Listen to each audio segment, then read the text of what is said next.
ئەگەرچی هەڵکشانی تەمەن بە سیما و جوڵەیەوە دیارە و ڕەنگە هەندێک وا هەست بکەن بڕستی لێبڕابێت، بەڵام ئەو هێشتا لەگەڵ مەکینە و قوماش دەست و پەنجەی نەرم دەکات تا ئەوەی لە ڕێگەی دوورینی جلوبەرگەوە بژێوی ژیانی خۆی و خانەوادەکەی دابین بکات.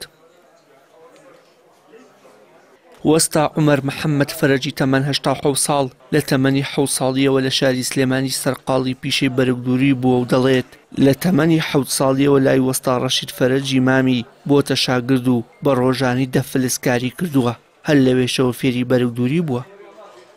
والله زارانەوەنە عملە کە زەلامێک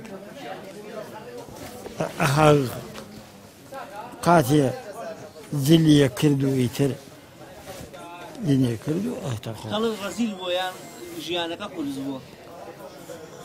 ژیانی سەوەک وەڵی ژیانی سە قورس بوو، ئیتر خەڵکیش بە گوێرەی هینی خۆی معاملەیە کرد. وەستا عومەر دەڵێت هیچ کەسێک لە خانەوادەکەی فێری ئەم پیشەی نەکردووە لەبەر ئەوەی سەرجەمیان سەرقاڵی خوێندن و پیشەکانی دیکە بوون.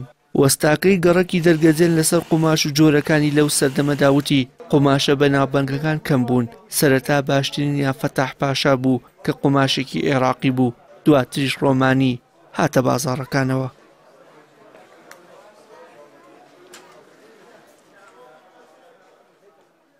هاوڕێ و هاوسێکانی وەستا عومەر باس لە توانا و لێبڕاوی وەستا پیرەکە دەکەن و دەڵێن زۆر لە ئێمە زووتر دێتە سەرکارەکەی و زۆر لە پاش ئێمەش دوکانەکەی بەجێ دەهێڵێت.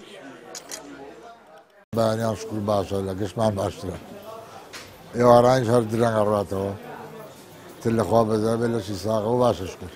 تەحمولی لەگەڵ ئێوە چۆنە؟ تەحمولی هەتا بڵێ بڕایانی ئەو لە بازاڕەکانە مێنێت زۆر دڵگرانە بین پێ، تەمەن درێژ بێ ئینشاڵڵا.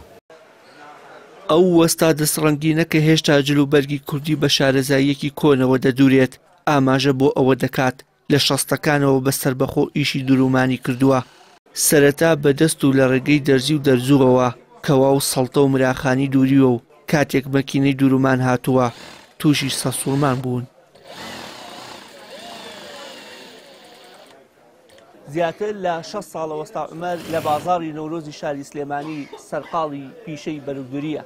دەبوو لە ئێستادا حکومەت بیری لەم چینە و لە وەستا عومەریش بکردایەتەوە کە لە تەمەنی 80 ساڵیدا و بیری لای کار و بژێوی ژیان نەبووایە. وەکو خۆی دەڵێ بەهۆی سەختی ژیان و قورسبوونی بژێوی ناچارە کارکردن و پیشەکەی بەردەوامی پێبدا تا ئەوەی بژێوی ژیانی خۆی و خانەوادەکەی لە ڕێگەی پیشەکەیەوە دابین بکات. وشیار محەممەد، کەناڵی ئاسمانی پەیام، سلێمانی.